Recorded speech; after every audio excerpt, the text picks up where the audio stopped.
Hello, everyone. Nice to see so many familiar faces, so many new faces.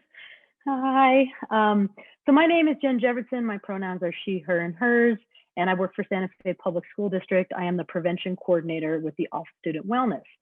My background is actually in experiential education and using adventure as a therapeutic tool. So I love to play games. That's what that boils down to. But what it also means is that I believe, and my colleagues believe, that when we use activity, whether that is, a game with koosh balls and rubber chickens and hula hoops and bandanas, or whether that's rock climbing or ropes course or whitewater rafting, regardless of what you're using, that it's a different way of learning that can really engage people's brains, their bodies, bring more of themselves into it. Now, with virtual learning, so much is different than what we're used to. So I put together a listing of activities that you all can use, and these are all used for virtual. You could use them, most of them in person as well, when we get the opportunity to do that. But all of these activities will be things that you can use with your students, your clients, your young people, whatever kind of groups that you're working with. So today's pace is gonna be fairly fast. I'm gonna run through a lot of activities. You'll have opportunities to participate as a large group. And then there's going to be several that are going to be a fishbowl style, which means I'll ask for a few volunteers. Everyone else, if you would like to turn your camera off at that point, you can. Those 6 volunteers will turn their camera on. We'll do that activity with those 6 people. The rest of you will be like outside of a fishbowl looking in at the fish. Okay, so you'll get to see how it's run. Then we're also going to do several small group activities. So if you're not used to using Zoom, please make sure you know where the mute button is at the bottom. Make sure you know where the stop video to turn your camera off and on are. And when we do go into those small group breakout rooms, I'm actually going to have one group stay behind so that for the recording, folks can see, if they watch the recording, they can see what happened in the small group. So the other thing that I think is important to notice is, at least in my district, we're talking a lot more about social emotional learning, which I'm really happy about. Probably many of you are happy about that since you came to this as well. So using some of these activities are great ways to engage and really up the social emotional learning that's happening. Social emotional learning takes place in so many ways, whether it's direct instruction, it's how activities or curriculum is structured, or it is just a way of being and how you're checking in with your students, how your students are working together and connecting. So there's so many ways that this can, in a much stronger way, weave in social emotional learning. So the first thing, I'm going to share my screen now. And the first thing I want to share with you, let me get to it, is a document that I created, and it's called it's essentially the title of this workshop, but it's Building Community. And this is going to be that listing of activities and icebreakers and get to know you activities. It looks like this. I'm going to put the link in the chat for you. And so that is open to everyone. You're welcome to share that with whoever you would like to share that with. And that is just public domain to be shared. So please do share. That way, lots of folks will have access to it. All right, there it is in the chat. So in this document, you will see there's a listing of the activity and then a very brief description. Now, a really amazing colleague of mine, Michelle Cummings, which many of you who do experiential ed that are on this call know who she is. She did 3 different virtual activity brief manuals that she threw together very quickly, but they're very thorough, that she did at the beginning of the pandemic. And those are listed up here. And in those manuals, you might see them listed in the description of the activity where there's a deeper description, or there might be an image. So feel free to reference that. So a whole bunch of activities. Know that this is a living document. This will continue to change, get updated. I just added a few things on it from the AE conference that I just went to. So there's a whole bunch of activities and then a whole bunch of icebreaker questions here that you can use. If you have things to be added to this, please email me. I would love to hear from you. I would love to, have this be a community effort to keep this growing and growing and growing. So please share this widely, share it with your colleagues, your organizations, just share across the board. So we're not really going to be needing this today, but I want to talk through a little bit of how do you choose one of these activities? What things should you consider when selecting an activity? So the first thing you want to think about is, how old are your students? Are you working with first graders? Are you working with high schoolers? Are you working with adults? So think about how developmentally appropriate or how difficult some of these things are. A lot of these things work well with all ages. I hear my second grader every morning as a check-in do a weather report every morning. So, even second graders can do something like that. You also want to think about the group familiarity and connectedness. How well is the group gelled together? Are they coming in the first day? Do they know each other? Do they have a lot of friction happening in the group? Are they just meeting this one time and that's it? Are you building relationships? So think about that group connectedness and familiarity. How large is your group? Some of these activities, if you were to do it with a really large group, might be difficult. So right now we have 114 people. If we did a check-in with a weather report, that would be most of our workshop, right? So think about what's going to work for your group size, whether you have 5 people or 20 people or 114. You also want to think about the time you have available, which somewhat connects to your group size.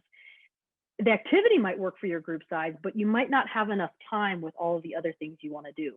So kind of balance out, how much time do I have available? How many different things do I want to do? And how do I want to string this together, essentially? And then the last piece is purpose. What's the point? Why are you doing whatever activity you're thinking about doing?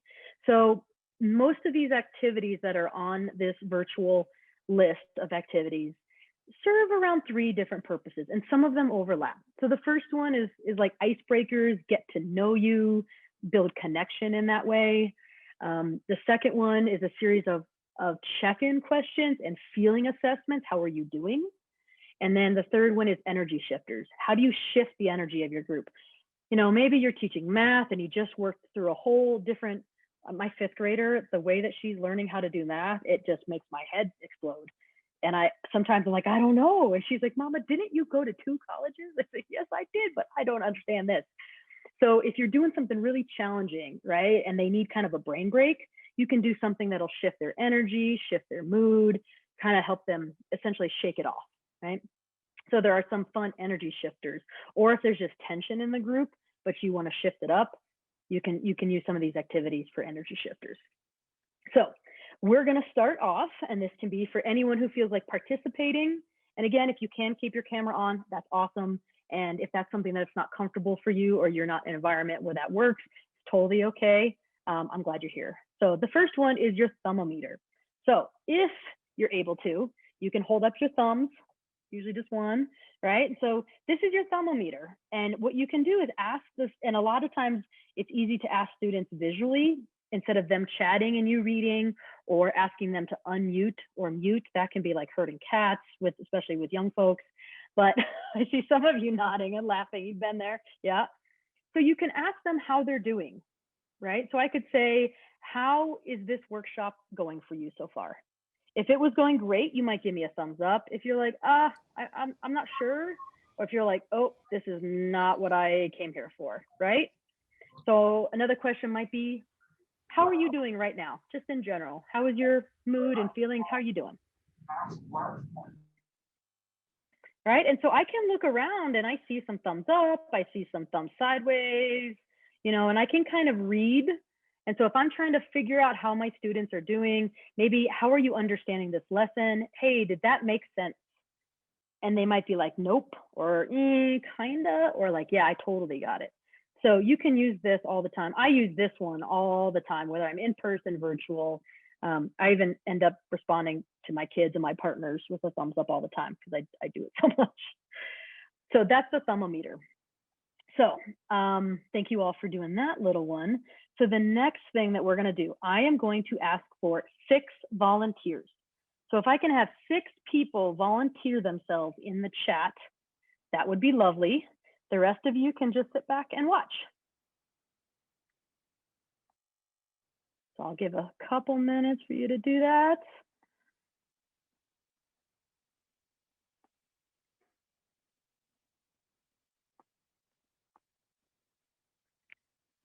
All right, so I have Phoebe, Anna Rutens, Tina Messick.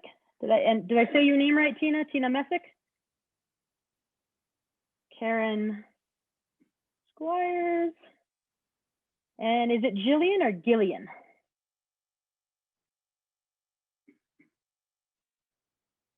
It's Jillian. Jillian. Okay, great. I know both a Jillian and a Gillian, so I always ask. Okay, so that is 1, 2, 3, 4, 5. And who is the next person after Gillian? And Jenny McKinney.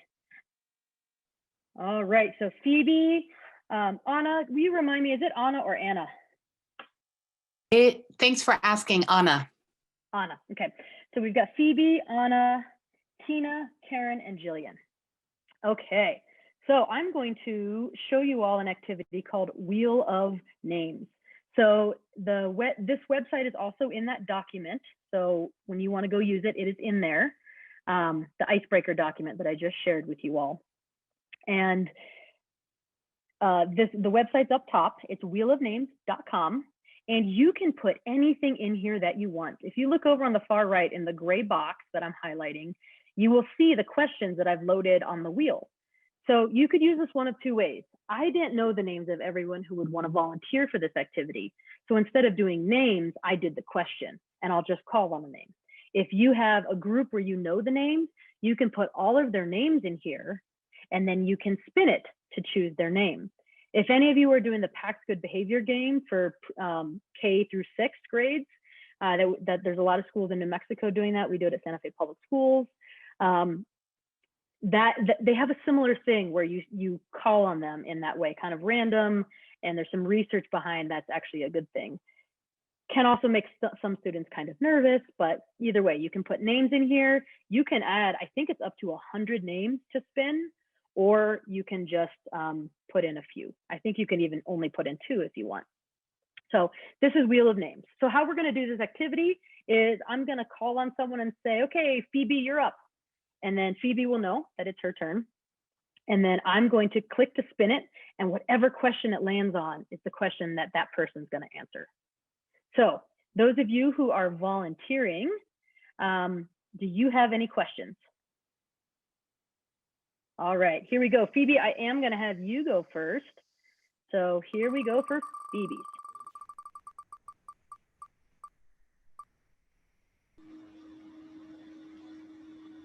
All right, Phoebe, will you unmute and share with us what your favorite office supply is? Oh. Do I say it? Or do I say it? No, you can share it. I really like those little sticky notes that are like little ones that you can write a little note on and you put them in your book. And actually my coworker recently got me those that have cats on them. They have the front of cats and the back of cats on them. They're just the cutest thing in the world. Nice, awesome. Perfect, thank you. Okay, Anna, you are up.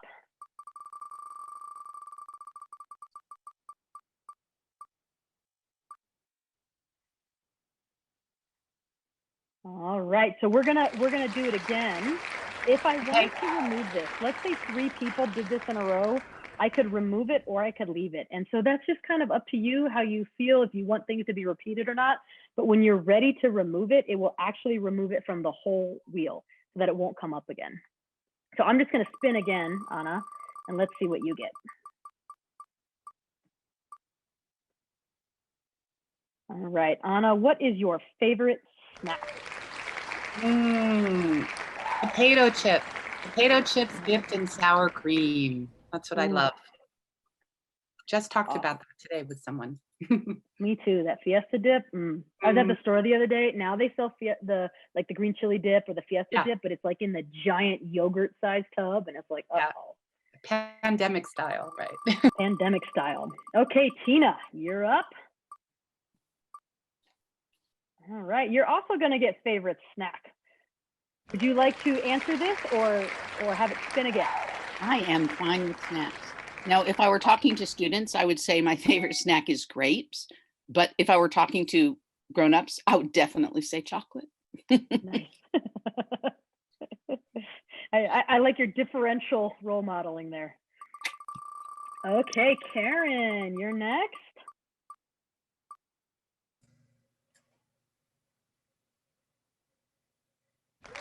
All right, Karen. Share one of your pet's names, whether it was a childhood pet or a pet you have now. And if you haven't had any pets, that's great. We'll respin for you.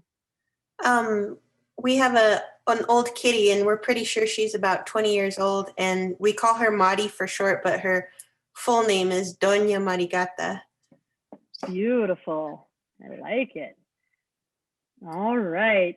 Jillian, you are up next.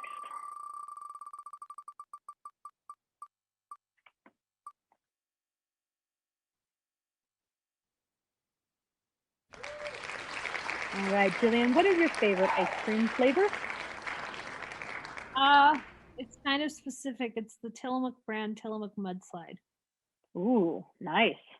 What makes it mudslide? Chocolate and fudge? It's got chocolate ice cream with chocolate chunks with fudge layers in it. And then it's also got chocolate, dark chocolate ribboning to go with it. Ooh, I'm gonna have to get that for my 10-year-old. She's gonna love it. It's amazing. Awesome. Thank you, Jillian. Okay, Jenny, you're the last one. And here we go. Okay, we're gonna do a new one. We've already done that one twice, so we shall respin.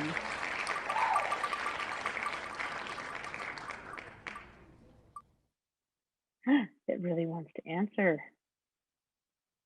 Oh, all right, we're gonna remove that one now. Watch, it just went away. Right, it took it totally off the wheel. Spin one more time.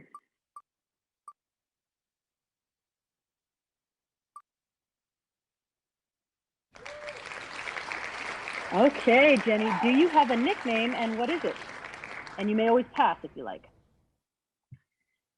My nickname is Jenny. I actually prefer to go by Jenny. My real name's Jennifer, but my mom and just a few others call me Jen. They're the only ones that can get away with it. Oh, that's really cute. I'm a Jennifer also, but only when I'm in trouble. All right. All right, so this is Wheel of Names.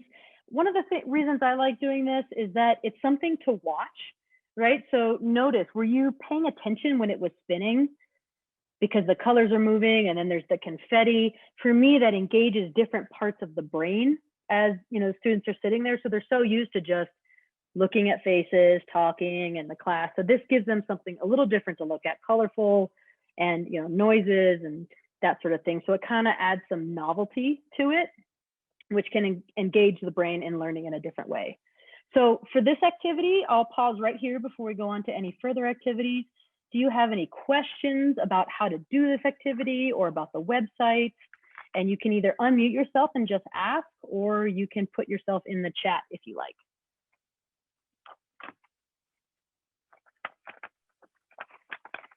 I had a question, Jen. Sure. So once you remove something, can you easily bring it back onto the wheel? Yes, you would just type it back in here. It does get removed from your list. So that's a good question. I have this saved in a Word document so that when I'm getting ready to do it, I can paste these back in. But if you can go onto this website and not create an account. If you create an account, you can also save different wheels. So if you think this is something that you'll use regularly, you can put all the questions in, save the wheel, and then as you need to, delete. And then when you open it back up and go to your saved wheel, it'll go back to the original. So if you're in the moment running it, I suppose you could just go back to original, or you could just paste it in. I could add one right here, which is new thing. I don't know if you saw on the wheel, it just in one of the purple-ish ones, new thing just popped up. So you can always add to as you're going.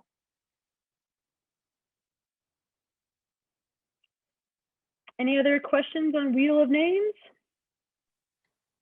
Phoebe asked if the wheel is easy to insert in her Zoom program. Not that I know of, but what I'm doing on Zoom is I am just sharing my screen. So I shared this tab, but can you, there might be, I have not explored that part of it.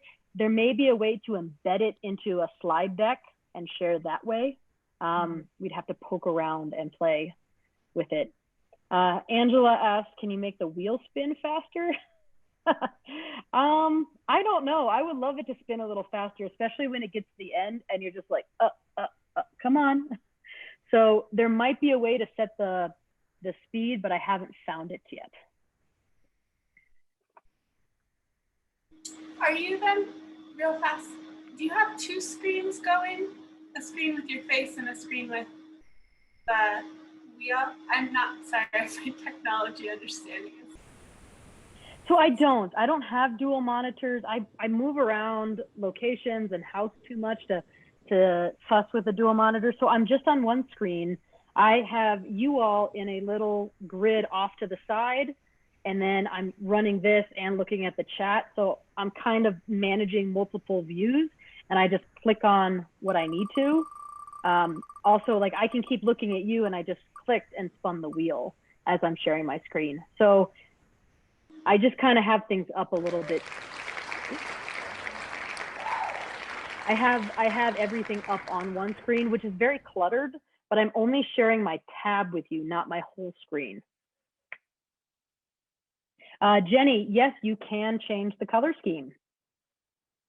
So you could do your school colors or gradients of your school colors, or you could make it all fall colors, or, you know, you could, if you did one around Halloween, you could do a lot of purple and black and orange and green, or, you know, that sort of thing. So there, you can customize your colors. You can actually customize the center and put a logo in there too.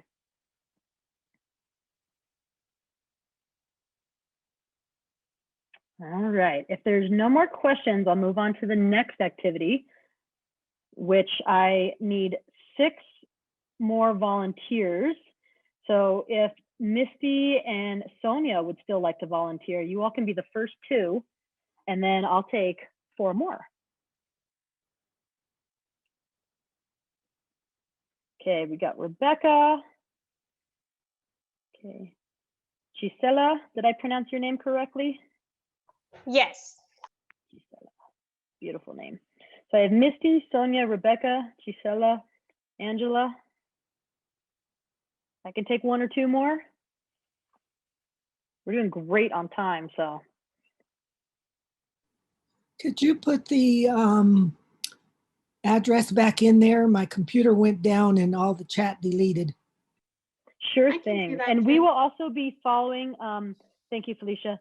We will also be following this workshop, sending out an email with the evaluation and the link to that icebreaker document. And all of these websites will be linked. So when you look at the icebreaker document, right here, building community, okay, and let's see, where is Wheel of Names, Wheel of Questions? It's the second one right here, and it has the website right there, wheelofnames.com.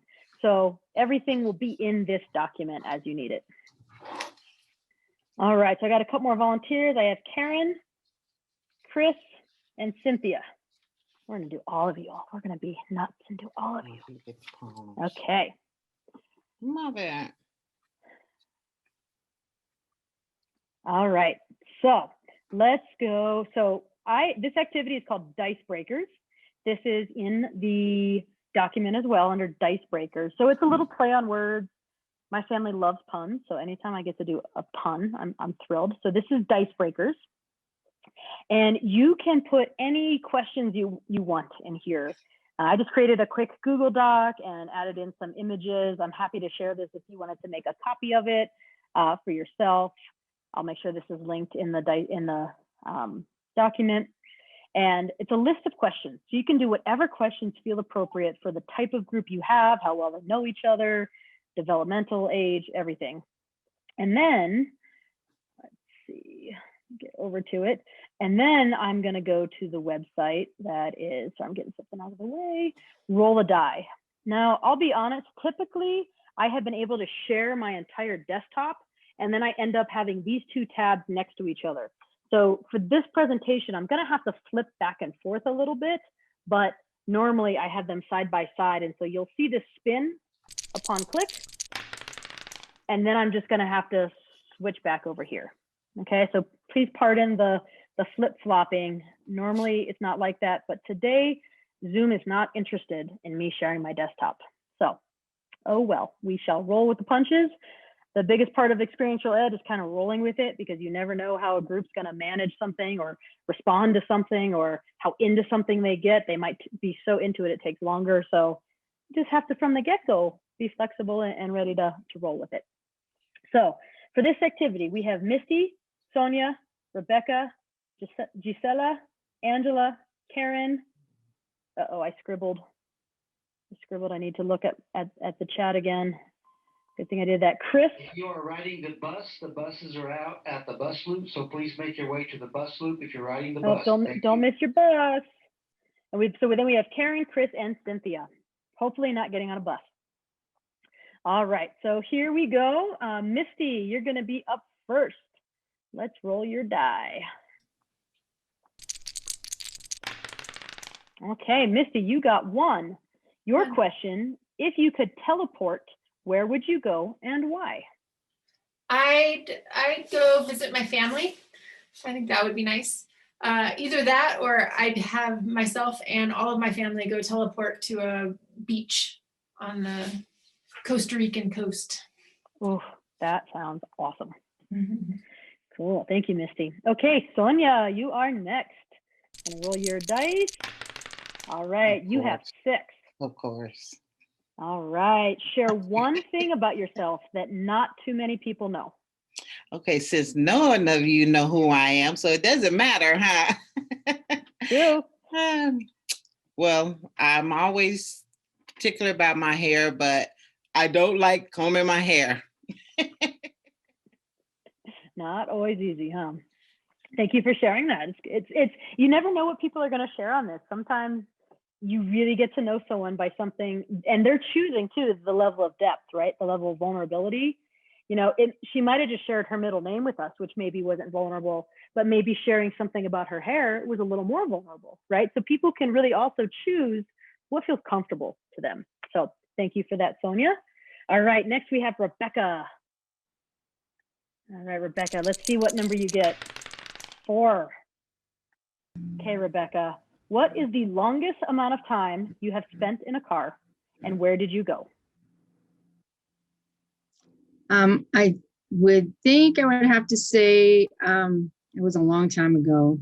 When I was in 9th grade, my mom took my brother and we drove from, I live in Los Lunas, to California, and we went to Disneyland. And that was a long drive in a VW Bug, I must say. Did you and your brother fight back and forth in the back seat? Yeah, well, he's like 6'4", and so he chose the back seat and tried to lay down and stuff. It was not fun. So the other thing you can do is, as you're facilitating, is you can also ask follow-up questions, make follow-up comments. And I'll encourage you all to start doing this now, is in the chat. If something resonates with you, or you want to give someone props or say, oh, hey, me too. I had a long car ride with my brother and he always laid in the back seat, right? So even though you might not be participating in the activity, you can always encourage folks to add comments in the chat. And that can be a way for the person who's sharing to feel really engaged and validated, but it also keeps the other participants engaged as well. All right, thank you for that, Rebecca. Gisela, you are up next. Let's see what you get. All right, Gisela, you got 1, which is, if you could teleport, where would you go and why? If I could teleport anywhere, I would pick Australia or New Zealand, because I heard they have the least amount of COVID right now. And I want to go back and be free again. Yeah, I hear you. Me too. Thank you, Gisela. Okay, Angela, you are up next. Okay. You got 5. 5. What is your favorite season of the year and why? Okay, that's a good one. I'm a bit of a dork. I loved the anticipation of a new school year growing up. I loved starting over. I loved getting new school shoes and shopping for a backpack. And I love football. So I just love the fall. I just love it. Everything about it. It's just like I don't know, just a new thing. I don't know. I just love it. Awesome. Thank you, Angela. Yeah. Fall's actually my favorite season too. All right, so next we have Karen. You're up. Let's see what you get. Karen, you got 3. Oh my gosh, I messed up on the dice breaker. So this is 1, 2, 3. So Karen, if you were stranded on a tropical island, what 2 things would you want with you? Oh gosh, I feel like this is an experiential education test. I feel like something to start fire with. So like the, either, well, matches get wet. So those flint things with the, one of those, and I don't know, a tarp probably would be like the experiential ed answer. My, like a different answer would be maybe like a book or a notepad and a notepad and a pen. So that I could write down my thoughts, and an unlimited supply of something nutritious. Awesome, thank you. I liked your very practical answer as for survival, and then your fun answer. All right, thank you, Karen. Now we've got Chris. You're up. Chris, you got 6. Will you please share one thing about yourself that not very many people know? Sure. I no longer live in New Mexico. I live in Colorado now, and I'm with Greeley Weld County School District. So a lot of people don't know about that. So nice. Well, welcome from our neighbors to the north. yeah. Okay. And last, we have Cynthia. All right, Cynthia, you have rolled a 4. So Cynthia, what is the longest amount of time you have spent in the car, and where did you go? 26 hours, and I went from New Mexico to Virginia Beach. Oh, nice. I'm actually from Virginia originally. So, it's a beautiful drive. Yep, it is. I've done it a bunch. I've not attempted with my children yet, so. Oh, I did it with my family of 8, so. Ooh. It was interesting, but it was fun. I bet you had some great stories to tell from it. Oh yeah. All right. So in just a note about questions that you might use. So one thing to keep in mind is equity of your students. If I were to put like, where have you flown to? A lot of the youth that I work with, they haven't been on an airplane, or they haven't been on an airplane very much, right? So that is something to take into consideration with equity. So always be thinking whether, and later we're going to do a scavenger hunt, just be thinking, might this question leave out or exclude or alienate or impact certain students more than others? So it's always a question to ask yourself. It's relevant for development too, how old they are, but it also is just relevant if we're looking at equity issues. So please, as you're creating these things, always have equity in mind and be thinking about, what's going on for your students, where are your students from, and what sort of situations are they in. All right, thank you to all of our volunteers for both activities. So now I'm gonna do an activity with all of us. So this is called Commonalities. It's also been called Where the Wind Blows, Shuffle Your Feet, Mail Call. It's known by a whole bunch of names in experiential ed, but this is going to be a virtual version. And in a way, for those of you who don't know by any of those names, it's a little bit like Have You Ever, if you will. So I'm going to read off a statement, and you're all going to have your cameras off. And if it's true for you, you're going to turn your camera on, and we'll leave our cameras on for a few moments. And then I'll say, okay, cameras off, and then I'll read the next question. Okay, so let's go ahead and all turn our cameras off. Can I ask a quick question? Sure. Sorry, I can't see everyone and I'm not super good at Zoom. What do I do to see the bigger screen of more people? Is there some kind of... So one is I will stop sharing my screen. That will help. And then you can go in the upper right where it says view, you can choose the view grid. And if you make your Zoom window as large as possible, then you'll be able to see more people. You still won't be able to see everyone, but then you can page through to see all 115 people. Thank you. You're welcome.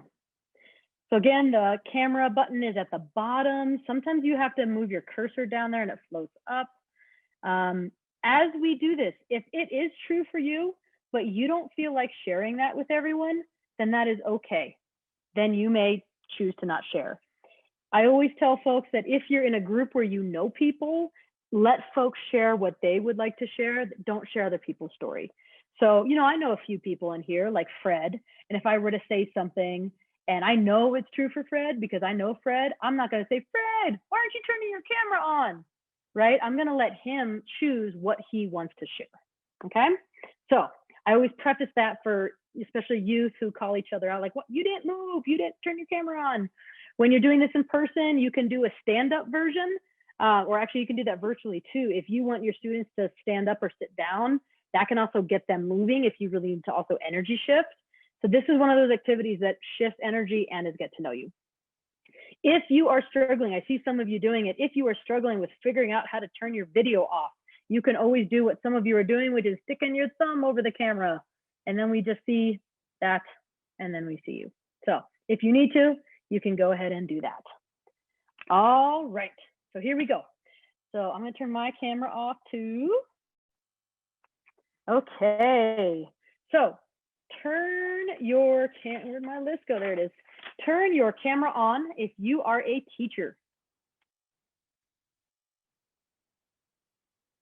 Awesome, look at all our teachers. Hi, Ronnie.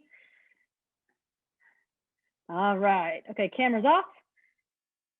Turn your camera on if you are a counselor or a social worker. Oh, we love our counselors and social workers. Hello. Yeah. All right, turn your cameras off. Turn your cameras, I'll give a second. Okay, turn your cameras on if you like working in your pajamas.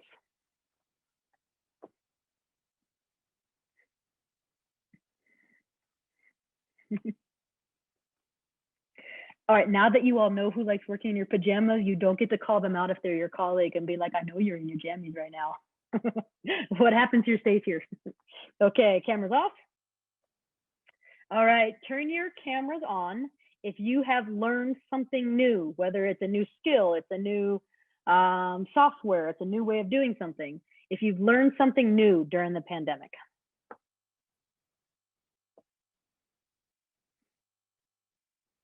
Nice. Awesome. All right, turn your camera off.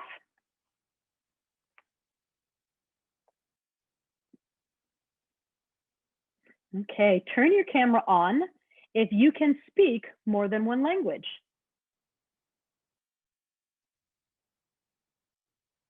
Right on. I can, but I feel like I should clarify I speak sign language because I'm hard of hearing. Awesome, and that is absolutely a language. Thank you for sharing though. And this is where if we had a lot of time, I could say, well, what are some languages that you speak? And have folks share. So if you have the time, you can also elaborate on some of these, you know, in whatever way feels like it's building rapport that you have the time for. I'm gonna move us along just so we can keep getting to things, but just know that you can do that as a facilitator. All right, turn your camera on if a young person, a student, a client, a child, family member, if a young person has taught you something recently. Yeah, I figured that out pretty early. I went to a public school. Nice. Okay, cameras off. All right, last one. Turn your cameras on if you can play an instrument.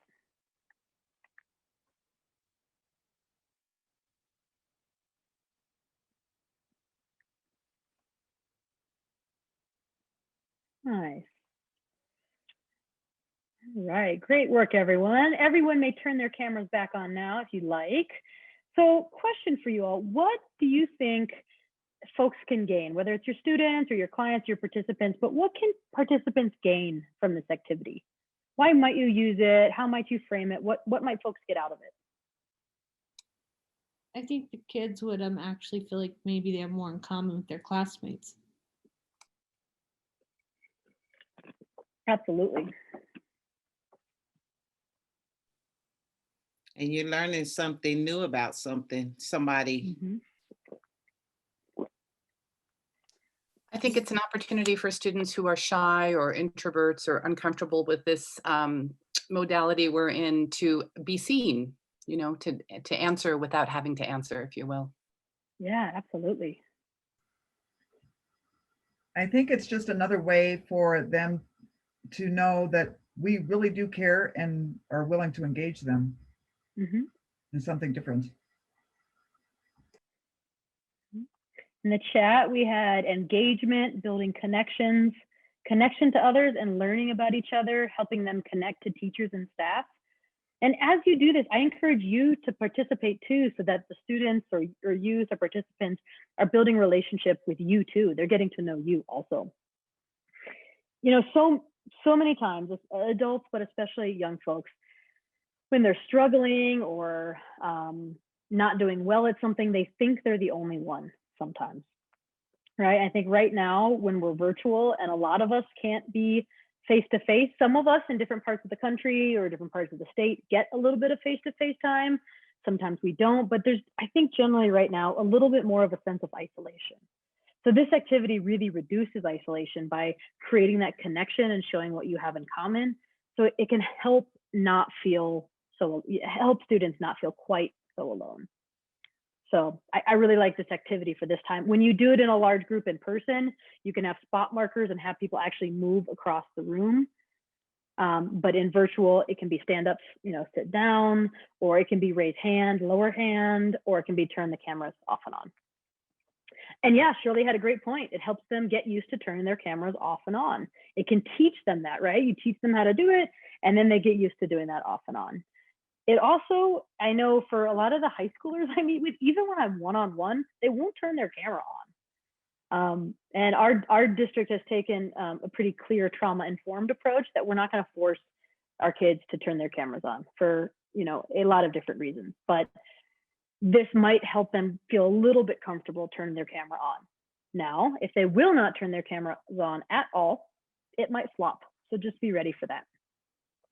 Any other questions about this activity before I move on to the next part? We are getting ready to go into our small groups. Can I ask the question? Just their individuality. I show the training ends at 3. Is that not correct according to my calendar? It ends at 4. Oh, and I have another training at 3 that I have to be in. I'm glad you could join us for part of it. And it will be recorded so you can watch the rest of it after. Okay. Did you have a question, Anthony? Oh, no, I was just saying also that activity acknowledges their individuality and just acknowledge them as humans and not just as students in academia. Yeah, absolutely.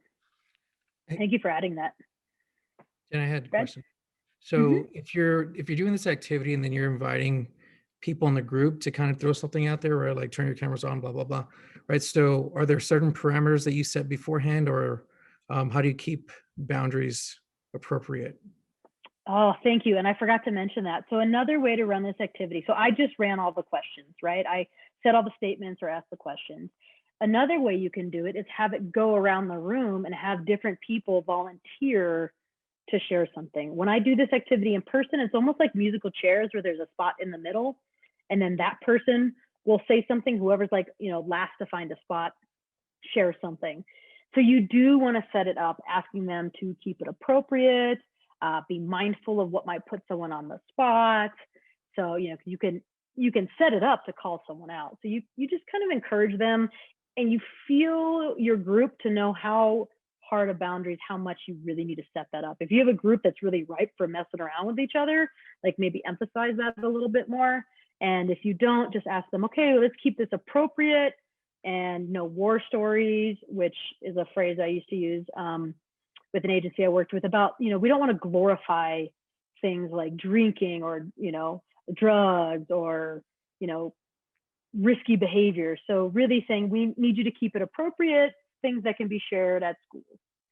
So it is helpful to front load with them so that they do keep it appropriate.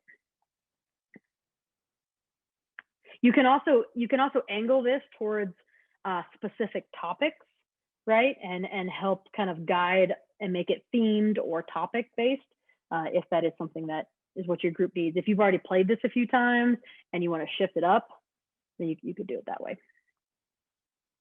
All righty, so we're now going to go into small groups. And Felicia is setting up the small groups right now. One group is going to stay here in the main room.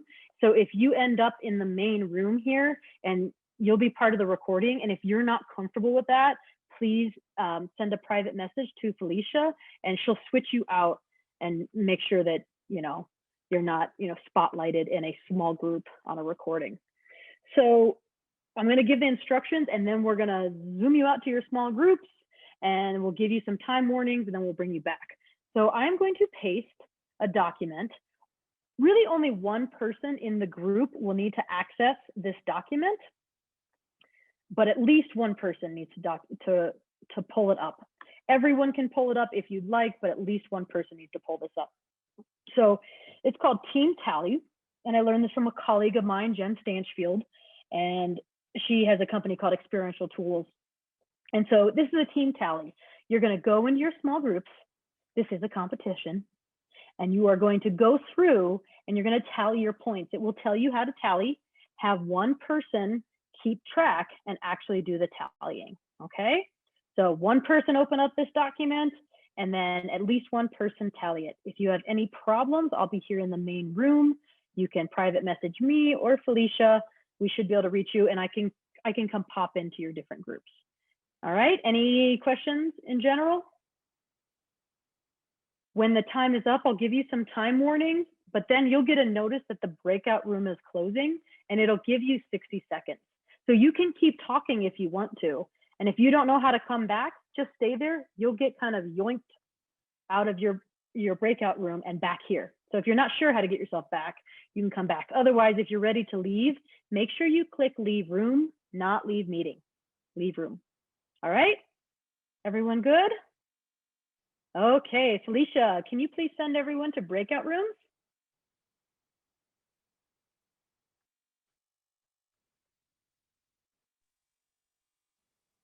And if you didn't get an invite, that's because you will be staying in the main room with me.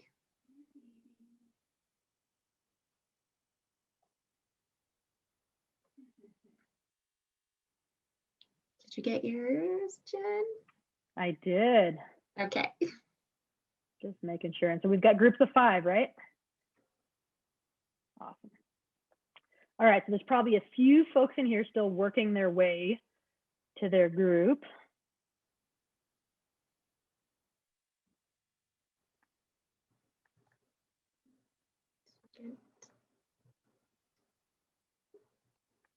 And Felicia, am I able to pop in and out of rooms?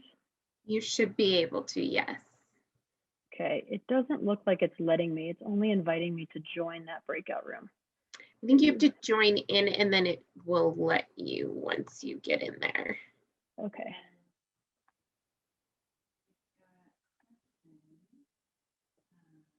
And for those of you that are still making your way to your room, if you somehow lost that little pop-up window, I think you can click breakout rooms at the bottom and it'll bring it up again.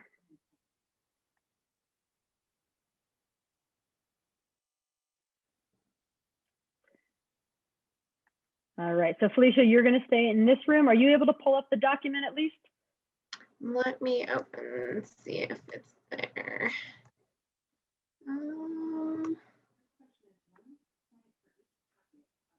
Sharing.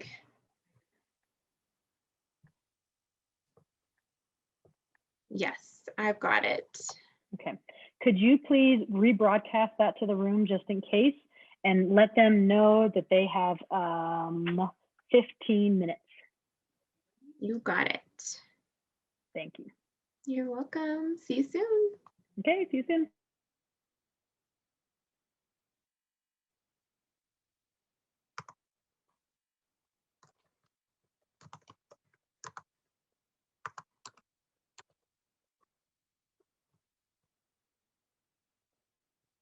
All right. Hello, good afternoon. Thanks for staying in this room here. Let me go ahead and pull up the team tally here.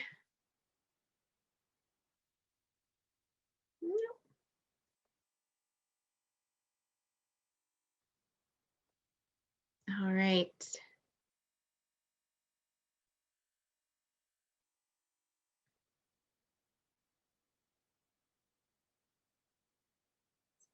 So discuss the following amongst your team members and track your total number of team points. So let's go ahead and I'm just going to copy these and put them in the chat really quick for the other rooms. So if you guys want to look that over there.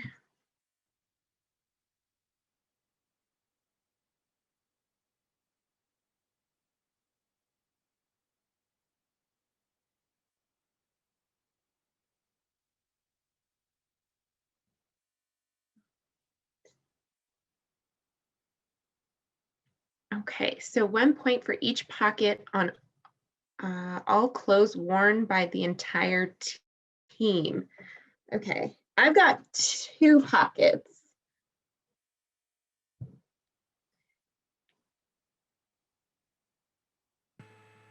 Who's gonna keep track? I can put them, let's see if it'll let me. Well, within each category, we'll probably need to keep track and then do the totals. So like, Yeah, it won't let me. I have 4 pockets, that's 6. Okay, if one of you can keep track, that would be great. Just because I wasn't going to be part of this, and so I have to manage the chat. So I will participate greatly and leave this up. But yeah, I don't mind keeping track. So we're at 6 pockets now. I have 3. Okay.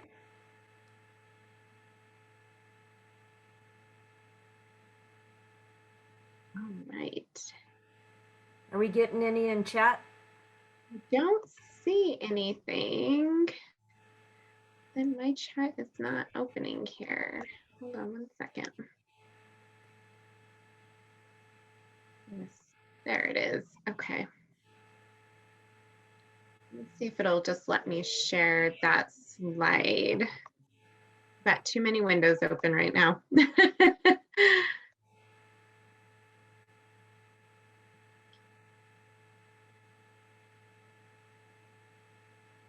There we go. Okay.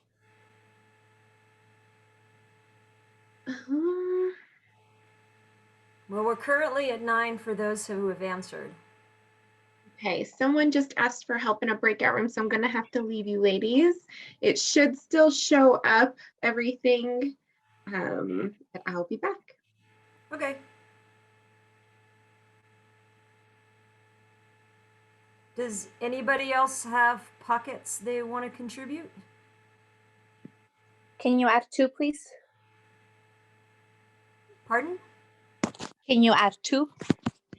Oh, okay, so we're at 11 now. Anybody else? All right, it looks like we lost that screen. So let me pull up. I have it pulled up. Okay, cool. Can you share it? Sure. I've got a million tabs open, so excuse that, but.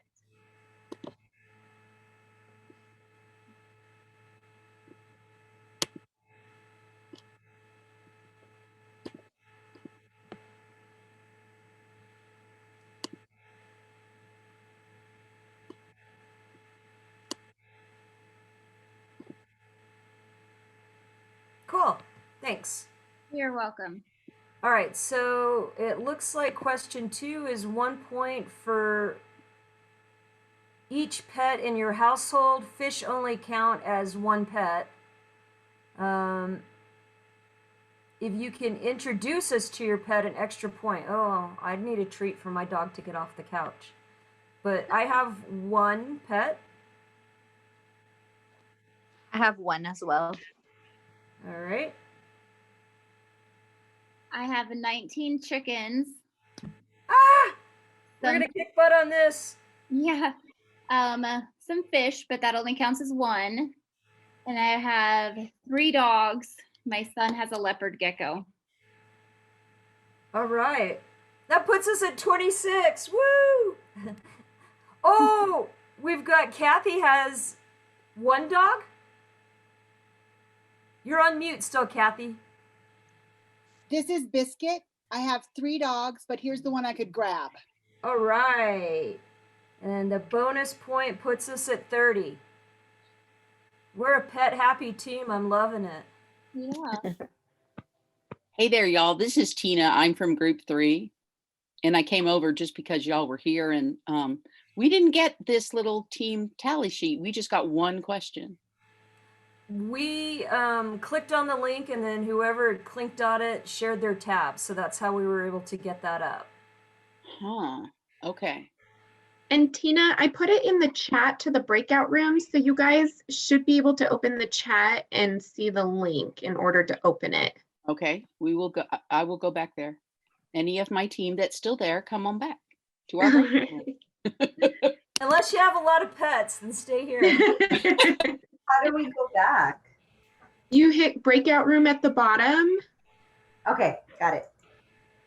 Thank you. You're welcome. All right, so we're at question 3, 1 point per letter of each person's name. I guess we should talk about boundaries. Is it full name, or like the name you have displayed you go by? I definitely think the name you have displayed to keep it. Because I could stretch this thing out. Okay, Right, so I have 13 in Kim Montgomery.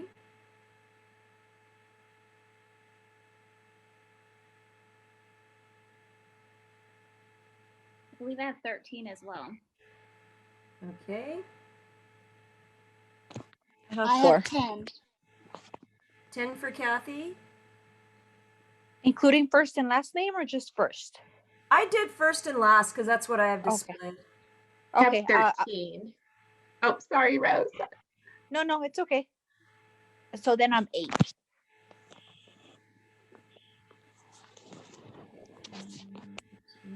Okay, we're at 57. Anybody else? 12 for me. Plus 12. 69. Anybody else? All right. So question 4 is 1 point for each person who can name 3 things about them that start with the first letter of their first name. Eee. I like kiwis. I have been to Australia and seen kangaroos. And I've built kites with my kids. Oh, and I have kids.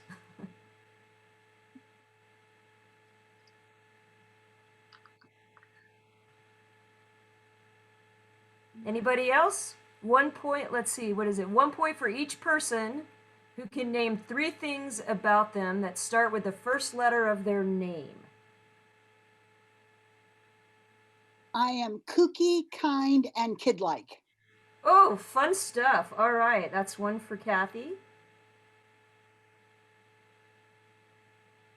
Okay, for me, be Jack, Joker, and Just Fine. Ah, love it. Okay, 1 for Jesus. I am joyful. I like jam and I don't know. Justice. Very good. All right, Jenny.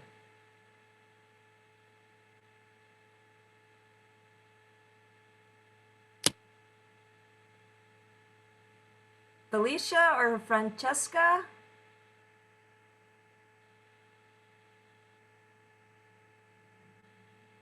Okay, so let's say I'm fun, fast, and fierce. Ooh, very nice. Thanks, Felicia. I love how we're like describing ourselves. We've spent a lot of time with ourselves recently. That's the one, right? I think it's, Hi, and you can go ahead and stay. I was trying to message you. You can stay in this room.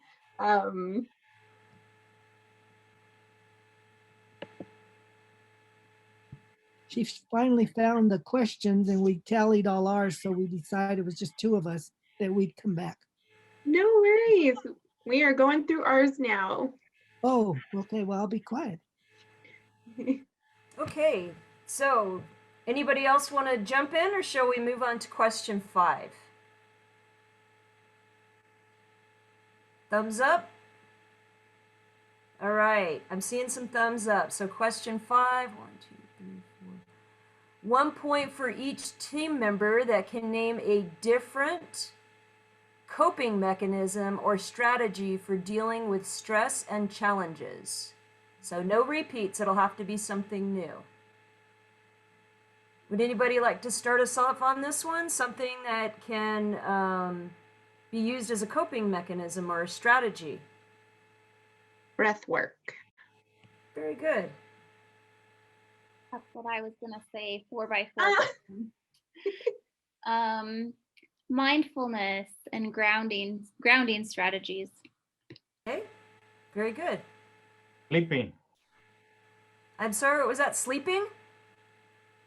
Yes, sleep. All right. I actually have been doing more of that. Self-care. Very good.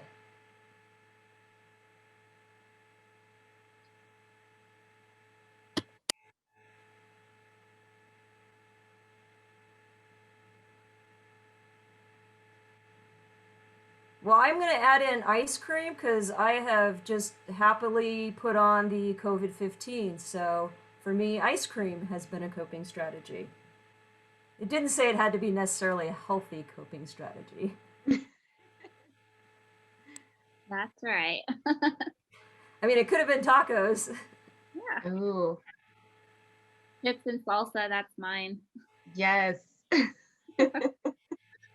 That is my midnight snack recently.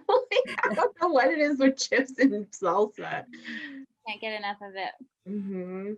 I know, and my favorite is the Sadie's Not As Hot because I'm not a big spicy person, and that one has, I mean, Sadie's salsa is so hot, but that one is just right. Good to know. I make a lot of homemade salsa. Yum. Even better. Too bad we can't teleport it through. All right, are we ready to move on to 6 then? 6, 1 point for each person who can name a leader, teacher, or coach who influenced them. To receive the point, you need to describe the person's positive leadership qualities, what it was about them that made them such a positive teacher, leader, or coach.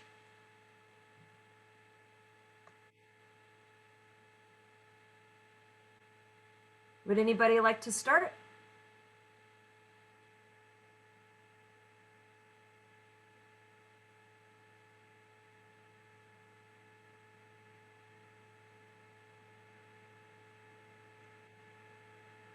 We're a quiet bunch. We're all stuck on chips and salsa. All right, let's see. Positive qualities. Well, I had, because I work in social work, I worked with Kathy Kunkel long time ago. She just retired up from the, up in Santa Fe, and she worked at UNM, and we worked in the pediatric outpatient. And so she was training me. And I remember I tend to get stressed out if I don't know all the details. And she told me, Kim, it's not so important that you know like every resource or everything out there. It's more important that you know where to start and you don't mind asking for people's help and questions about like, well, who should I call next if they can't help you? And so for me, that was really a great sort of life lesson, not just working in social work, but just, you know, asking, I don't know how to do this. Can somebody help me? That kind of thing. I like that. Thank you. Mine would have to be Marjorie Trujillo. She just recently retired, but she was one that I did my practicum and my internships under. Sorry, my light goes off every 15 minutes. I've got to wait at it, but I'll do that in a minute. So I remember when I was starting out, I was just worried about, well, what if I do everything I can and something horrible still happens? Like I can't help that person. And she told me that it's just, there's nothing that we can do except give it our best. Every moment that we have with them right in front of us, we give it our all. And at the end of the day, we walk away from our job knowing that I did everything I could possibly do for that person. There's nothing else I could do. And that has given me lots of peace over the years, because I do just engage and try to be fully present with whoever I'm working with. That is great. Yeah, because otherwise you end up, I don't know, taking everything home with you. And that's, I mean, not that you don't anyway, but it's true. It really helped me to kind of separate the two and not take it home, because I do my best in that moment, and that's literally all we can do. yeah. No, good, very good. Anyone else? A coach, perhaps?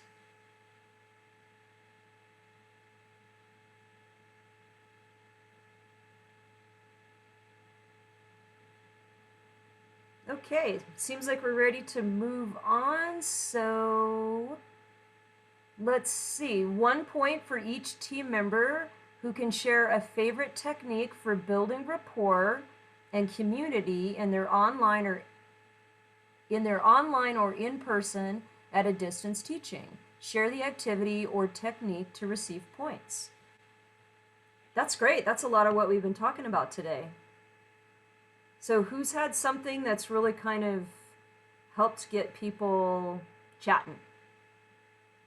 Whether in your unit, with your class, colleagues.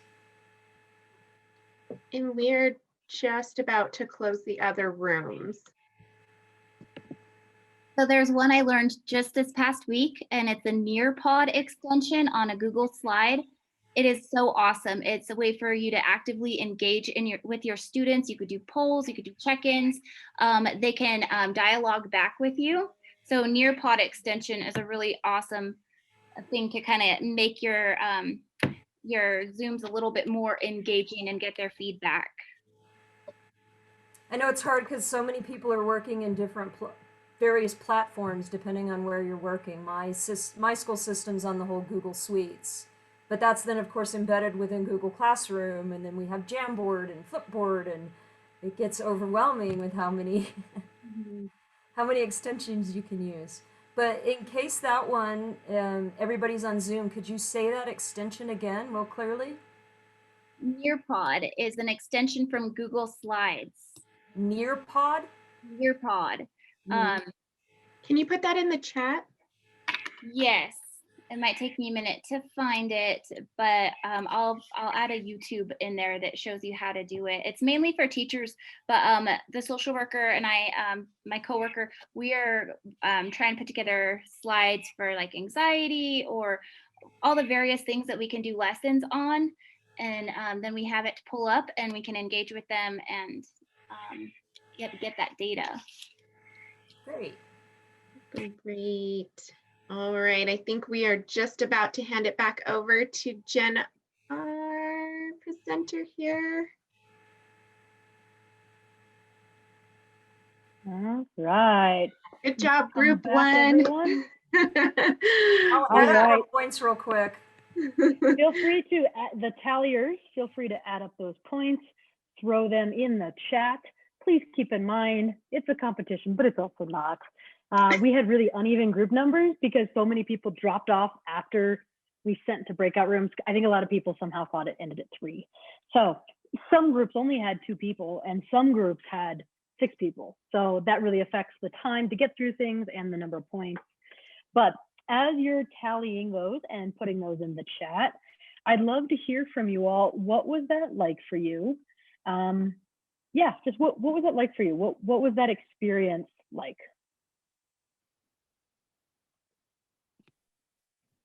So and you can answer in the chat or you can use your voice to talk. Go ahead, Hey, Iris. this is Tina. Go ahead. Iris, then Tina. Okay, thank you. So for my group, it was really cool because it was a way for us to kind of open up and connect with each other. And we got to know more about each other. So I think it was really cool to see what other people are doing as well. And we also got some ideas from each other. So that was really cool. We couldn't find the list of questions to start with. that took us a little while. So we just chatted for a little while, and then I went back out to the main session where they told me where to find the questions, and then we came back and did the question. Perfect. But by then there were only 2 of us left. Well, actually, no, we had 3 for half the questions. Charlie, wherever you are, you left us. Shame on you. We're also going to assume that Charlie had some needs to take care of, so we can also give them that. What else from this activity did you experience? Anyone else have anything to chime in? In the chat, I see it was fun knowing we had similar connections and experiences, fun, good competition. I enjoy small groups much better than the large ones. Someone lost a lot of the group. Yep. It was fun. The questions were comfortable to answer. So let's talk more about that. What did you all think about the questions, and what did you notice about the questions?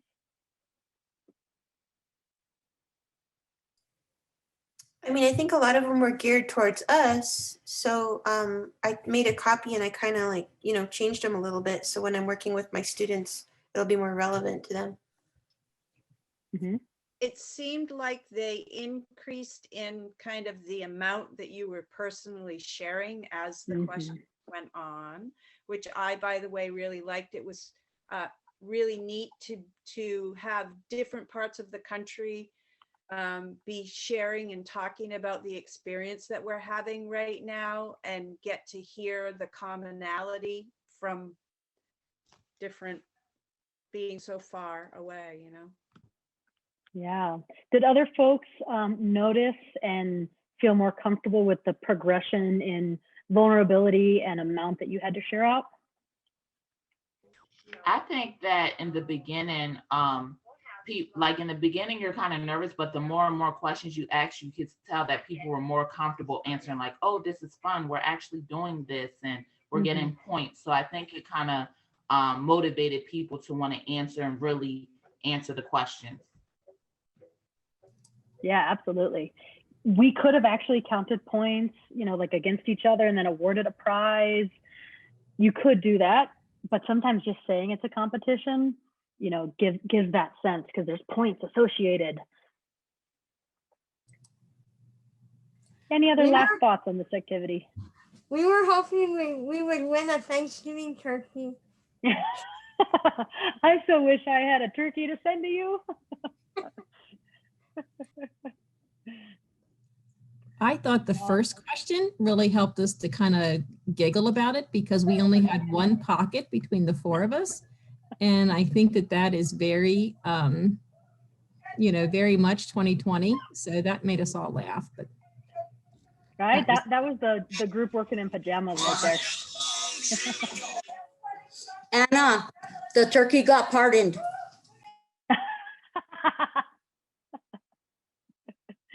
All right, so you all are welcome to make a copy of that document and change it up and use it. Take my logo off of it. So you're welcome to use that, and then change it up to questions that would work for your groups.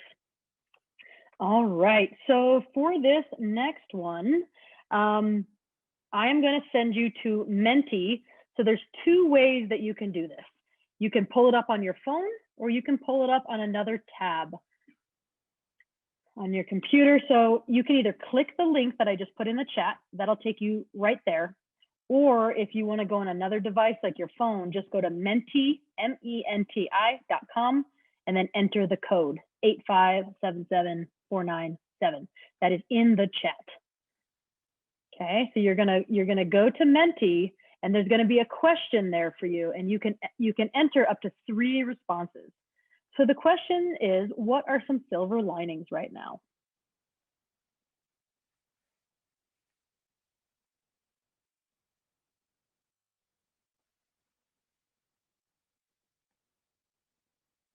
Okay, and if you need help getting there, just let me know.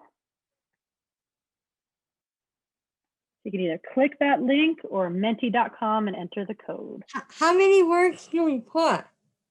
You can put, I think it's up to 2 or 3 words in a row, but if you have different ideas, so someone just put staying healthier, that could be one, and then chocolate is another one. So you can enter 3 different ideas, or you can put up to like 3 or 4 words together as a thought. So I'm And going then to go ahead. How do you submit it? You hit enter, I believe. Okay. So I'm going to share my screen because I want you all to see what's happening. Okay. Felicia, you're nodding. Does that mean you can see my screen? Perfect. So if you notice, words that have been repeated get bigger. So family is in the center because at least one person has said family. And then there's variations: family, family time, more time with family.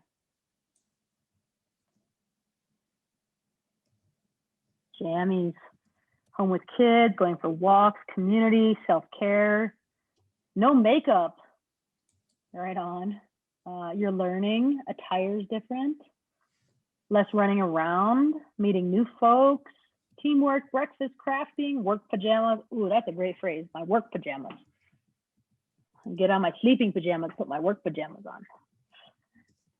Staying healthier, lots of folks saying more family time, dogs. How many folks got a pandemic pup or a cat? We got a new dog. Able to work from home, healthy living, eating at home, a relaxed pace, empathy, grandson, students,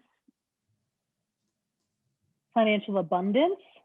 Glad to hear that. Appreciating the simple, technology, student music success, caring coworkers, more chocolate. There's chocolate and more chocolate, outdoor activities, more flexible schedule.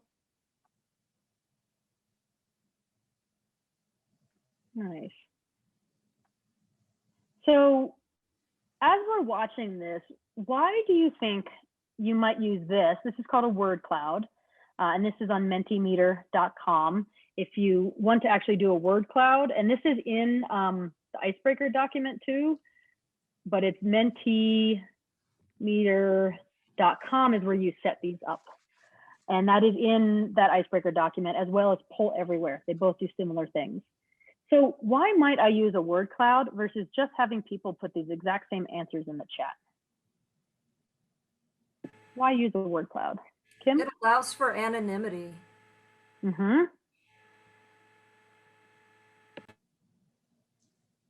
It looks cool, Tina said. It's fun. Watching the cloud grow. That's actually my favorite thing, is watching it shift and change and move and grow. Yep, it can be really helpful for visual learners, fun graphics, commonalities. You see others have the same ideas. Lots of different thoughts and ideas, very interesting, and animation. Yeah, again, this novel piece, right? It helps a lot. Now, one thing about the anonymity, that can be awesome, but it can also be problematic too. Now, in Mentimeter, you can set settings to not allow profanity, so that people aren't gonna, drop an F-bomb in there. Doesn't mean they can't say something inappropriate that isn't profanity, right?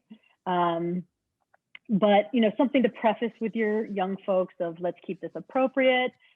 I'm not 100% sure if Mentimeter, because I'm learning all of this. This is all new to me in the pandemic.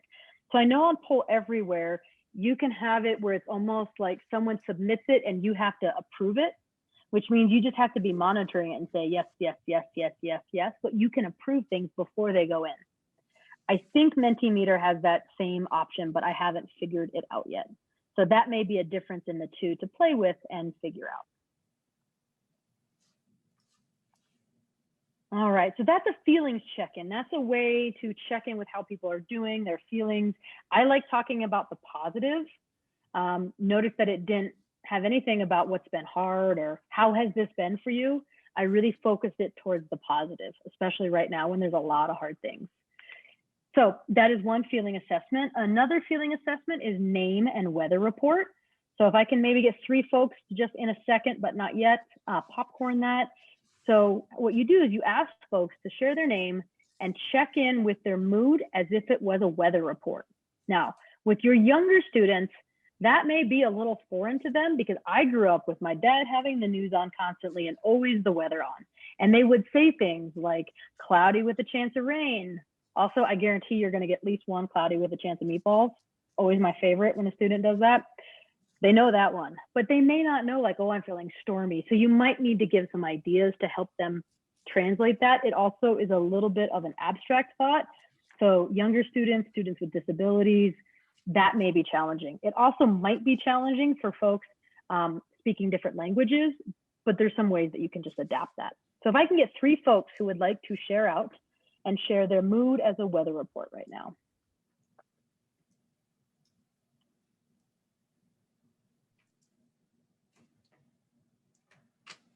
And you can share with your voice or you can type it into the chat, whatever you feel comfortable with.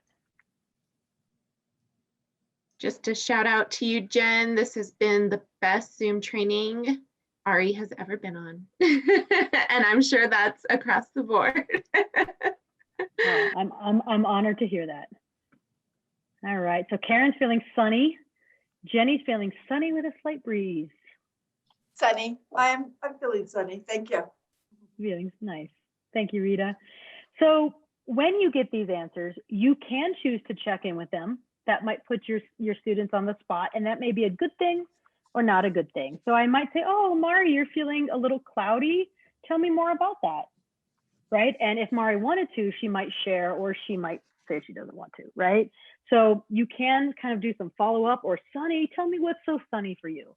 And this is a way, depending on your environment, that you can check in how your folks are doing, especially whether it's the beginning of the presentation or workshop or group or lesson, or the middle or the end. Maybe you just finished a really hard math lesson. And I keep using math as an example because it's been a struggle with 5th grade math. But you can check in after that and see how they're doing. So you can always use this for just overall mood. You could use this for content check-in to see how they're feeling about something you just did. So lots of different ways to use this. There's plenty more like this on that list. There's also things like rose and thorn, something that's really beautiful and wonderful, and then something that maybe is a little pokey or ouchy right now, like doesn't feel so good. Lots of different feeling check-ins like that.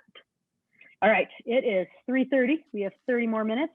I'm going to, right now, I'm going to post, let's see, no, I'm not. Hold on, let me regather. All right, so we're going to move on to some energy shifters right now. So that one we did, commonalities, can be an energy shifter. I'm going to post a document here that's called Mindful Minutes. My wonderful colleague, Beth Sandman from Ohio, just did a workshop on this and shared this and said I was more than welcome to share it with you all.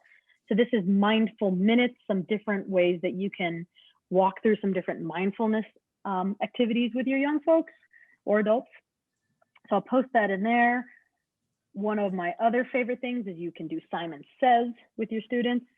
You could do a roller coaster and have them follow you and have them pretend like, okay, we're on the roller coaster. Okay, here we go. We're going up.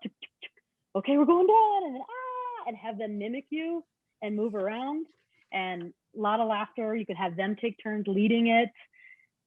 You can also do the change 3 things. So I could turn my camera off, change some things about myself, and then turn it back on.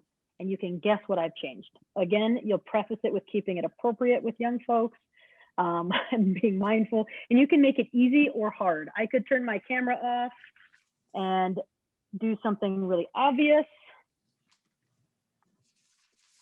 to see if you all can notice. Or I could do something really hard, like maybe I had earrings on and I would take them off. So you can kind of judge how hard or how easy to do things. And you can also rotate through and have different group members have different turns. You can put them in small groups and do this. So I like that change 3 things. And you can process it. A lot of these activities, they can stand on their own, or you can choose to kind of take them apart and process them and say, well, how does this relate to? And you can make that connection from the activity you did to real life and what's going on, that transfer. All right, so we are going to put you into small groups again. We're going to reset the small groups. So there are 3 different things. Oh, yes, good point, Karen. So when you're changing your 3 things, you need to turn the camera off first, then change the 3 things, then turn it back on. Karen's sharing that she did it where she forgot to turn her camera off and was changing things while the whole group was watching. kind of a dead giveaway. That's also how we learn. And honestly, when we make mistakes like that, one, it shows we're human, but two, I bet the rest of the group was laughing as well. And so mission accomplished still. All right. Okay, so we're gonna re-put you into groups. And so you might have some new people, you might have some folks you were with before. Felicia, are we ready? Awesome. All right, so I am going to put you into groups, and then we are going to broadcast a scavenger hunt. And so you're gonna have 3 different things that you need to find, or 3 different categories of things, that is. And so we'll broadcast that to you. You'll go find them, and then you'll come back to your small group and you'll share what those things are. Okay? Felicia, also, if you can leave me out of a group, I forgot to ask you that, that would be great. All right, so you're gonna go in your small group, you will get a message broadcasted to you, and then you'll start your scavenger hunt. So Felicia, let's go ahead and send them. They are on their way. Awesome. See, I'm gonna paste it. I'm sorry, you go ahead. I was gonna say, I was going to paste it in here, and then, so everyone in this group will get it. And then if you can rebroadcast it, and let's see, it's 3:35. Let folks know they have 5 minutes. All righty. Actually, let's change that to 7. Okay.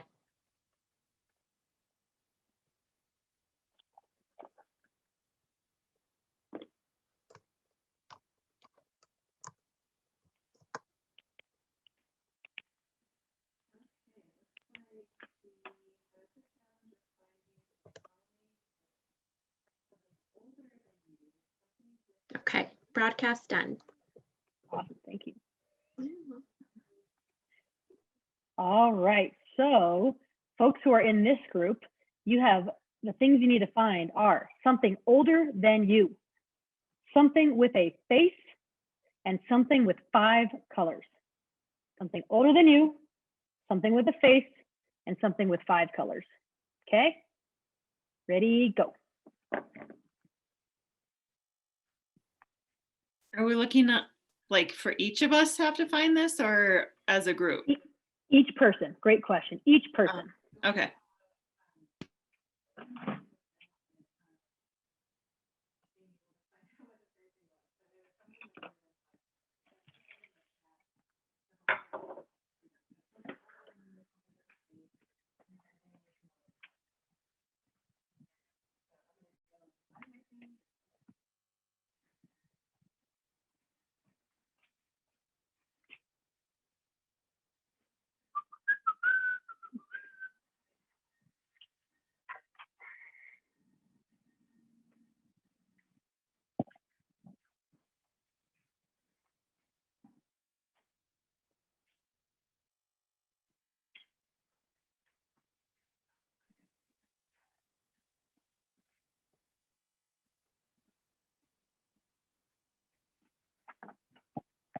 Hey, Jen, can it have more than 5 colors?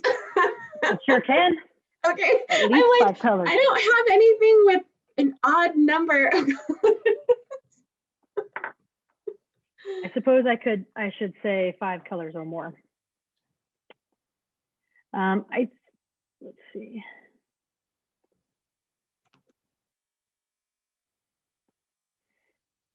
Oh. Link, there's no document. Let's see.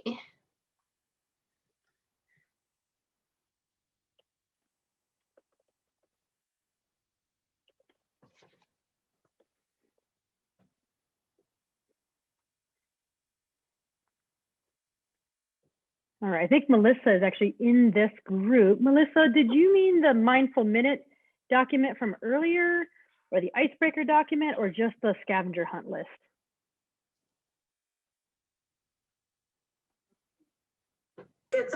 Sorry, I'm in the group on my phone and trying to do this on the computer. The main one that you sent at the very beginning. Got it. Yes, we can paste that again. Thank you so much. You're welcome. And It'll it will also be emailed out to you. You're taking my Oh, job, okay, Jen. great. I like having a wing person. I usually don't have a wing person.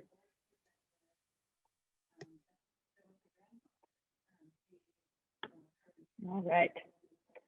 Okay, are we ready to start sharing? All right, whoever wants to go first can. I can go. Awesome. Good thing I'm at my mom's house. I found something older than me. A pillowcase. You probably saw my daughter earlier. She's the face. She kept jumping in the camera. You win. That's the most beautiful face we have today. Nice to meet you. Thank you. And then her notebook with 5 colors. Awesome. Okay, I have my father-in-law's toy from when he was a kid. He grew up on a farm.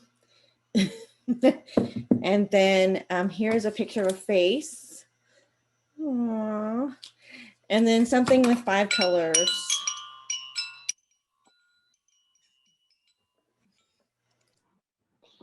Okay, so I have my son. He has a face. That's him. That's my husband. He's older than me. So that was the easiest. And then this is a pumpkin that my son made me, and it has 5 colors. Wait, is that true? Yeah. That is a beautiful pumpkin. Thank you for Thank sharing your you. art with us. Thank you. What's your name? What's your name? Jacob. Hi, Jacob. I'm Jen. I'm glad you're Can here. I listen to her? Oh, yeah. I said, hi, Jacob. It's nice to meet you, and I'm glad you're here. And that was a beautiful pumpkin. So I think I'm accidentally in the wrong room. But I still did it anyways. So I don't know if this counts, but I think the governor is older than me. And it's a face, but I also have another face just in case. And then I have my bullying poster that has 5 different colors. Nice. So I have my watch that was my mother's. She used this in nursing school. I have my house key that has a tie-dye print on it that's got like 8 colors on it. And I have my Jesus turning water into tea, and he's got a face. That is called Jesus. That's awesome. He's called Jesus, yes. Can I share next? Yes. So I have this bracelet. It's my grandma's. She had it when she was I think she said like 25, and she's currently 85, 86. And she gave it to me, so I feel really just blessed to have that. A face of my newborn baby girl. I don't know if you guys can see her. She is 7 All right, that's going to give days Donna's old little today. one and Cheryl's little one a run for their money.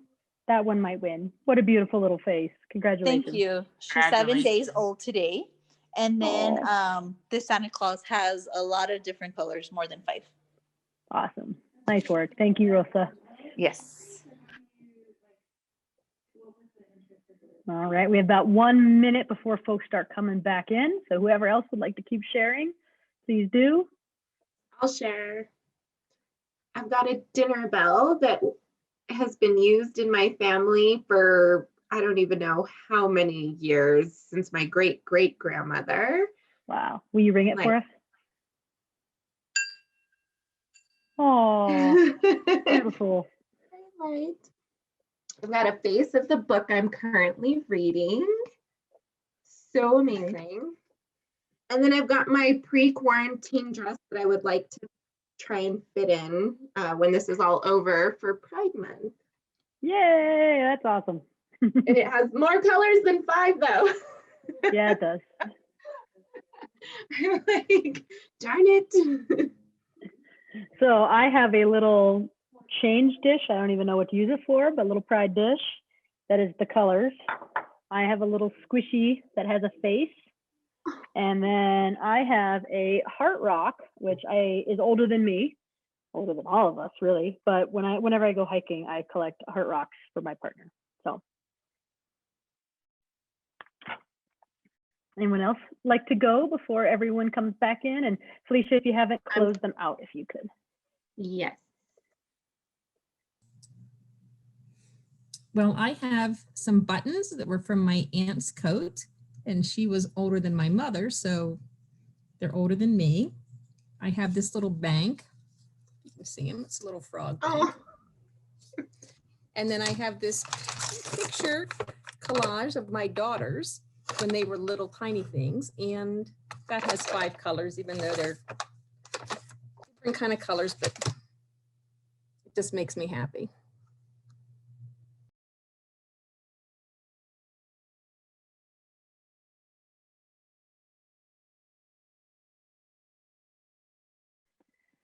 All right. Welcome back, everyone. How was that activity for you? What did you enjoy about that one?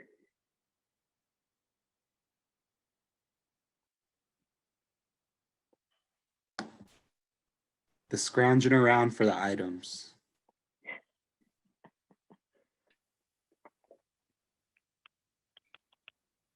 Yep, like he said, just trying to find something, especially if you're not in your personal environment and you're at your office, like you say, you just have your office thing and you're just trying to find what you asked for.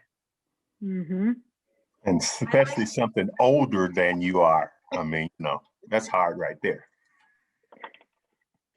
I liked seeing what other people found.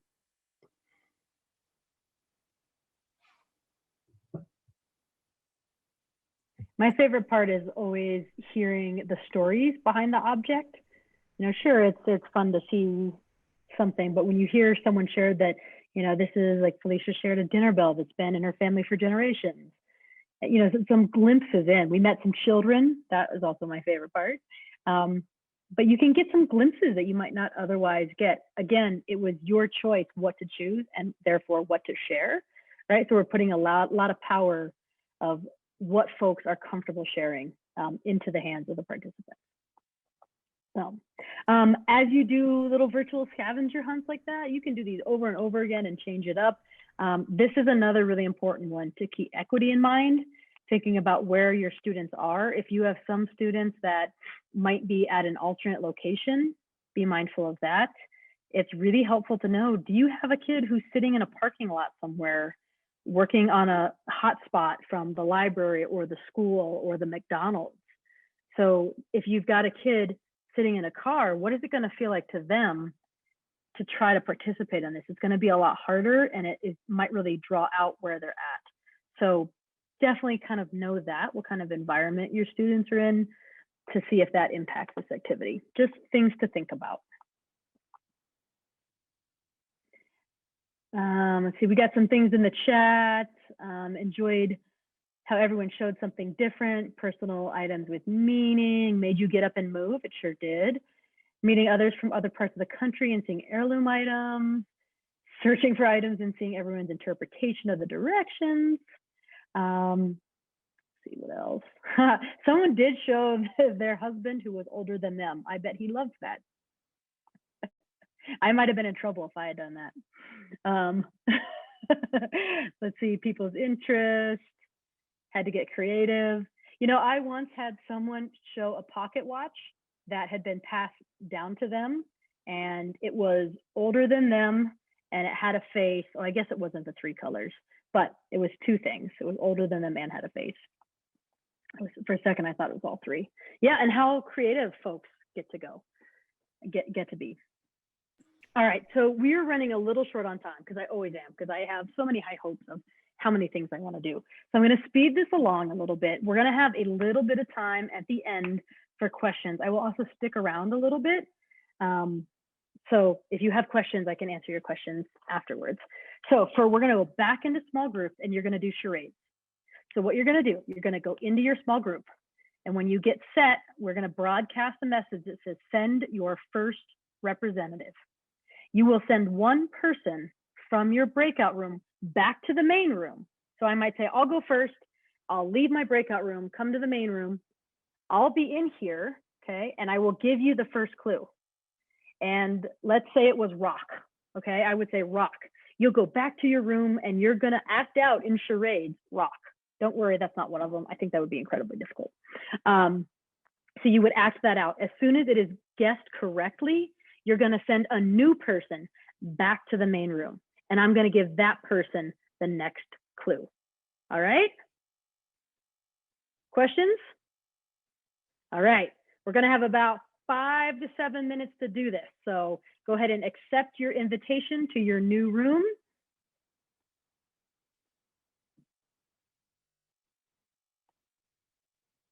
Alicia, thank you for rolling with all the different rooms, even though I said we're going to do the same 3 rooms. You're good. Did you get the invitation? Let's see. I did, and I declined it. Okay. Yeah, So, it wouldn't let me take you out, so I was okay. like, oh. For everyone else who is still in here, if you're abstaining from the activity, that's okay. But if you would like to be in the activity and you're having trouble getting into your room, let us know. And also Okay. the only thing that I have to do is an exit poll for everybody before we go into questions. Okay, perfect. Can you broadcast and say, send your first? First person.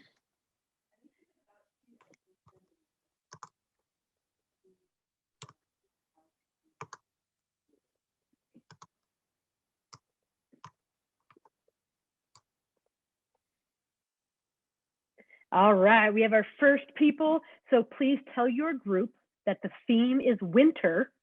That will apply to all the clues. All right. And your first clue, I'll wait 1 second, see if we got it ready. Okay. All right, hold on 1 second. Folks are coming in. Janie Lee.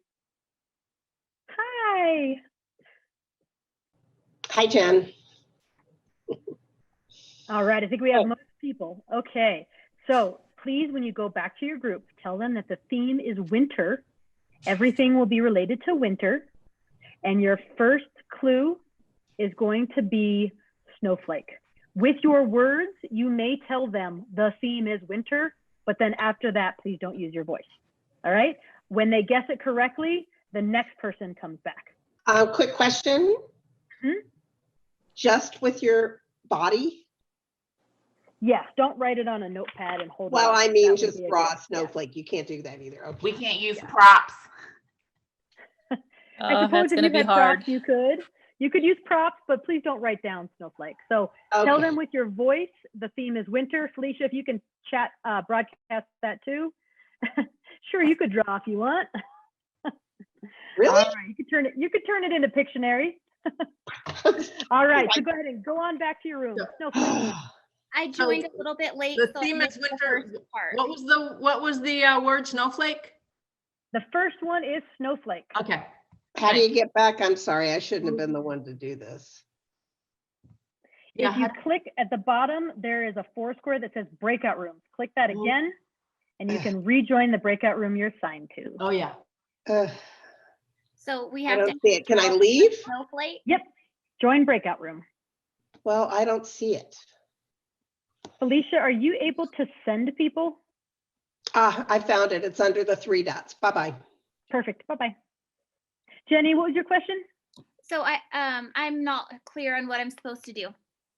You are supposed to tell your group the theme is winter, which they just received in a broadcast, and then you're supposed to act out snowflake. When they guess it, somebody new gets sent in to this main room.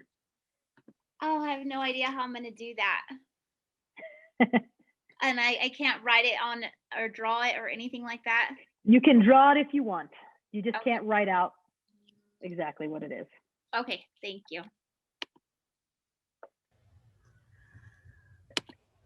All right, so everyone coming back in is here for number 2. Your second clue is snow person. I shall accept snowman, but also tell them it's snow person. If you're That in, counts if they I do snowman. think, Jesus and Jolene, are you both in breakout room 15? I was with Frances Madrid. I'm not sure the room number. Frances. Okay. Okay. I just want to make sure we don't have 2 people going back to the same room. All right. If you're just joining for clue number 2, it is snow person. I will accept snowman as a correct answer, but let them know it's snow person. I'm trying to think how I'm going to act Gender this neutral. out. Oh, really? I'm going to figure this one out. Next clue is a person. And to get back, you click the 3 little dots or where it says breakout rooms with the 4 squares, but click breakout rooms and then it'll pull your group up and you can go back. Where?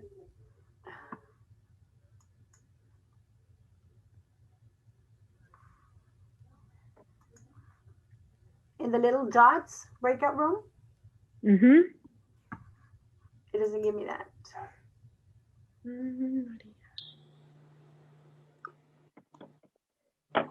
Hey, Jen. Hey, Julie, how you doing? I'm good. How about you? I'm great. Are you here for number 3? Yes, ma'am. I'm Is here there for anybody? number 2. Okay. What's up? Okay. Alicia, how do I get back to my group? It's not letting me send you back. Those of you looking for clue number 2, it is snow person. I shall accept snowman, but let them know the gender neutral term is snow person. Sounds good. Maria, do you see the 3 little dots more on the bottom? No, it just says mute, stop video, rename, and hide self view. It doesn't give me more. All right, what's our next one? All right, everyone who is looking for clue number 3, it is going to be snowball fight. Snowball fight. You will want to click breakout rooms. It either looks like a 4 square or you might have to click the 3 little dots to see where it says breakout room. But clue number 3 is snowball fight. Here on the bottom where you have the 3 little dots on the bottom where it says more.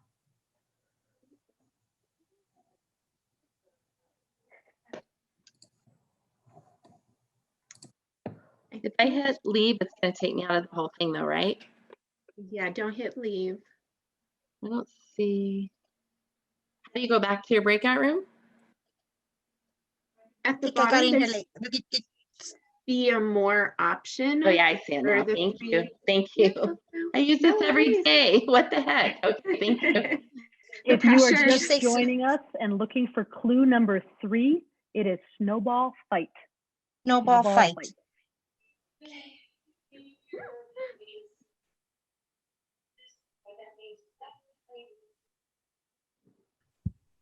My team is on clue 4. Do we have a 4th clue? Ooh, I think, is anybody else here for number 4? I'm here for number 4. Oh, hey, Amanda. Francesca, you're here for 3. It is snowball fight. Mine is 4, Lula. Is anybody else looking for 3? Okay. If you are here for 4, it is going to be sledding. Okay. Sledding will be, and that will be our final clue. Thank you. And so I just clicked join breakout room to go back. Mm-hmm. Okay, thanks. And Felicia, if you could text everyone that the 4th clue is their final clue and we're closing in 1 minute. Okay, what is the 4th clue? The 4th clue is sledding. Oh, The okay. 4th clue, if you're just joining us, is sledding, and this will be our final clue. Okay. So how do I go back? Do I just hit You leave? click, no, don't hit leave because you'll leave all of Zoom.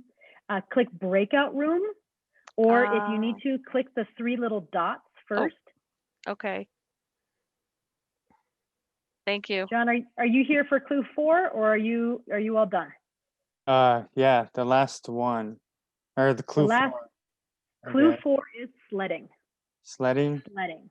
Yep. And to get back, you click breakout rooms, and that'll take you back. Hit join, or you hit the 3 little dots. We're gonna stop after clue 4. So as soon as you've gotten it, come on back.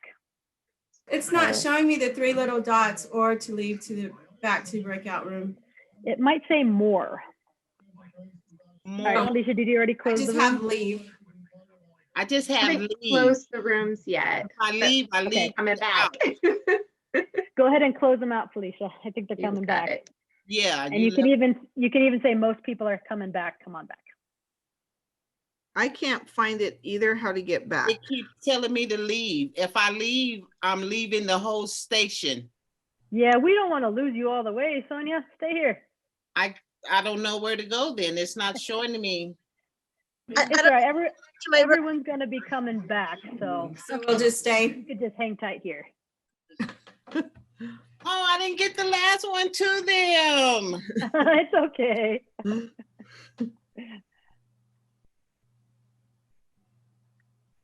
They're gonna be like, where did she go? She left? How rude. We got it thanks to a yoga mat. Right? Nice. Rude and disrespectful. Was that the Friends theme song? Sorry, that was my phone. That was great. All right. Welcome back, everyone. So welcome back, everyone. How was charades for you? It's good. Good. Awesome. Some of them were a little hard, huh? All right, so we're going to do our very last Menti poll. So I'm pasting this. It's the same one. So if you still have it up, you can go back and there's going to be a new screen. Yes, Snow Person was definitely the hardest. There should be a new screen in Menti. What are you taking away from this workshop today? Feel free to put your comments at your leisure in there and you can watch it. And yeah, some folks had, a hard time. Their screen wasn't looking the same as how Felicia and I were coaching them. So for those of you who your person never came back, we're sorry. How do we get into the Menti again? I just posted it in the chat. I can repost it again too. You go to the link, which you can click, or you go to menti.com and enter the code 857749. It might still be up from when you were just last there, and you can say, go to next slide or refresh.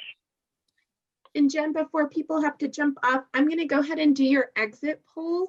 So that way we can get you accounted for here. If you don't see it on the screen, please just put your name and what your profession is in the chat. Okay, did it.